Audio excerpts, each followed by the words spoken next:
Inter worksheet VLOOKUP. एक worksheet में मेरे पास कुछ करीब 12 नाम है, उनके एम्प्लॉय आईडी है, जेंडर, एज।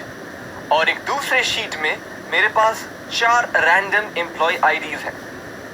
तो मुझे कुछ ऐसा करना है कि इस ब्लैंक सेल में जिन जिन के एम्प्लॉय आईडी इसके पास में मेंशन किए हुए हैं उनके नाम यहाँ डिस्प्ले हो ना। इसे हम कहते हैं इंटर वर्कशीट वीलुकअप, बिकॉज आपके डेटाबेस एक अलग वर्कशीट में है और आपके सवाल एक दूसरे वर्कशीट में है दोनों एक ही वर्कबुक में। तो आइए देखते हैं कैसे करते हैं इंटर वर्कशीट वीलुकअप। सबसे पहले मैं एक बार अपने शीट 11 को देखता हूँ। इसमें पहला कॉलम जिसमें एम्प्लॉय आईडी है वो है ये, और ये बनता है ये पूरा डेटाबेस। वीलुकअप इस्तेमाल करते वक्त हम इस सीरियल नंबर को नहीं लेंगे। आपको याद होगा हमारे बेसिक वीडियोस में हमने डिस्कस किया था कि वीलुकअप जो भी देखता है वो पहले कॉलम में ही देखता है, टेबल अरे के पहले कॉलम में ही देखता है, और अगर चीज मिली तब वो आंसर देगा।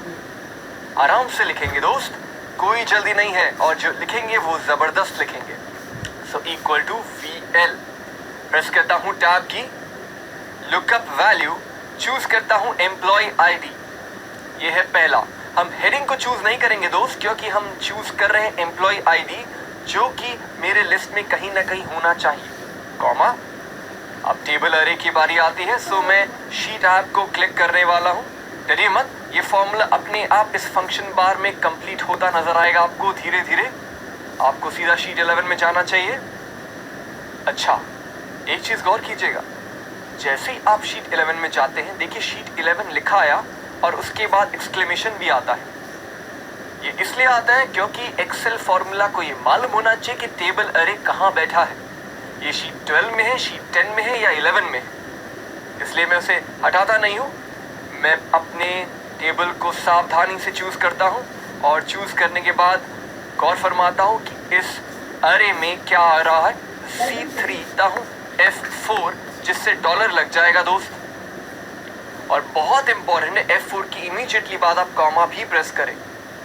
अगर आप कॉमा नहीं प्रेस करते हो और वापस शीट 12 में चले जाते हो, गौर से देखिएगा इस एरिया पर, जैसे मैं शीट 12 पर जाता हूं, आहा, ये प्रॉब्लम क्रिएट करेगा।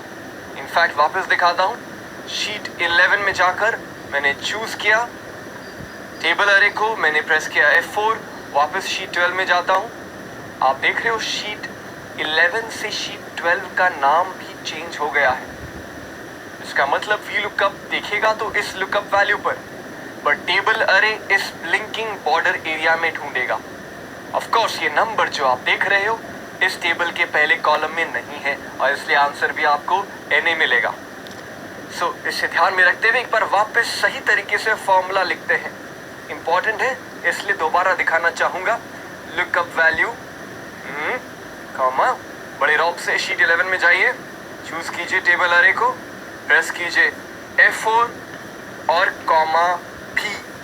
सो डरिए नहीं, F4 प्रेस करने से डॉलर लगेगा, कॉमा से सुरक्षित होंगे आपका फॉर्मूला, क्योंकि अब आप कुछ भी कर लो ये कॉमा के पहले जो भी आपने लिखा है चेंज नहीं होगा।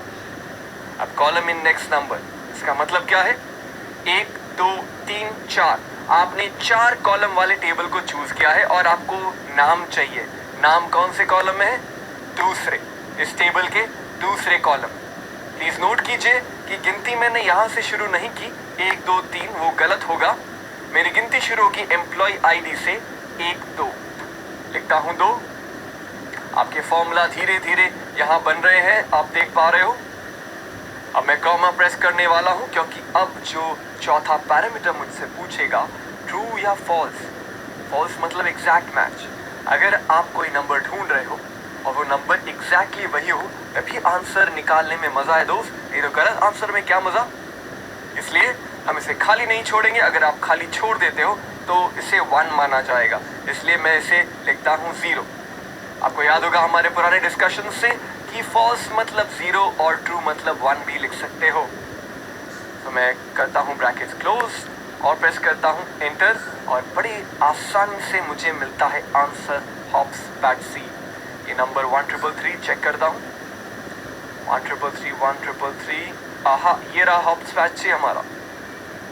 अगर बाई चांस आपको उसकी एज की जानकारी चाहिए होती तो आप कॉलम इंडेक्स नंबर 1, 2, 3, 4, आप उस कॉलम इंडेक्स नंबर 2 की जगह आप यहां लिखते 4। 24 मत लिखिएगा क्योंकि आंसर गलत आएगा। There are no more than 4 columns in the table.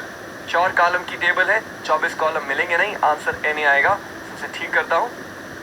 Okay, रेफ आ गया। एक ही बात है, दोनों की दोनों एरर ही है। एंटर। आहा, तो अब मैं वापस से 2 बनाता हूँ। चेक कर लिया मैंने, अब नाम मुझे चाहिए। मैं बड़ा बेताब हूँ इस फॉर्मूला को कॉपी पेस्ट नीचे करके सारे आंसर को निकालने के लिए। सो इसे मैं ड्रैग डाउन करता हूँ। उप्स, 4 में से 2। ये तो ऐसी फीलिंग आ रही है एग्जाम से निकलने के बाद मेरे दोस्त कहते, अरे तूने 10 नंबर सवाल का ऐसा आंसर किया तो गलत है। वैसा नहीं करेंगे दोस्त, ये देखते क्या है, क्यों एन आ रहा है। अब एक एन आने का कारण ये हो सकता है कि वो डेटा है ही नहीं। 83222222 चूज करके मैं देखता हूँ कि क्या ये नंबर है, मुझे नहीं दिख रहा है, कोई हालत में नहीं। और इसलिए VLOOKUP ने सही एन फरमाया है। बट हे, एक नंबर है 9831012345। क्या ये नंबर मेरे डेटाबेस में है? ओ यस है, इसको मैंने इटैलिक्स भी कर दिया। नाम है टीना, फीमेल, 57। अब इनको आपने पीछे क्यों छोड़ दिया? वेल, देखता हूँ क्या प्रॉब्लम। फॉर्मूला तो सही लग रहा है, लुकअप वैल्यू ये है, शीट 11 एक्सक्लेमेशन, और ये डॉलर्स भी आपने सही लगाए हैं। कॉमा 2 मतलब दूसरे कॉलम से आंसर निकालना है, नाम 0 मतलब एग्जैक्ट मैच। ओहो, मैं समझ पा रहा हूँ कि आपका ध्यान किधर जा रहा है। आपका ध्यान जा रहा है इस ग्रीन से टैग के पीछे, राइट। अब ये हरी झंडी दिखा तो रहा है लेकिन काम कर रहा है लाल झंडी वाली। मतलब आंसर नहीं दे रहा, और ये कह रहा है कि number in this cell is formatted as text. मतलब ये दोस्त कि ये नंबर दिख रहा 9831012345 है, लेकिन ये नंबर है नहीं, इसके पहले एक्सक्लेमेशन है, या फिर आपने जानबूझकर उसे फॉर्मेट सेल्स में जाकर उसे टेक्स्ट बना दिया होगा।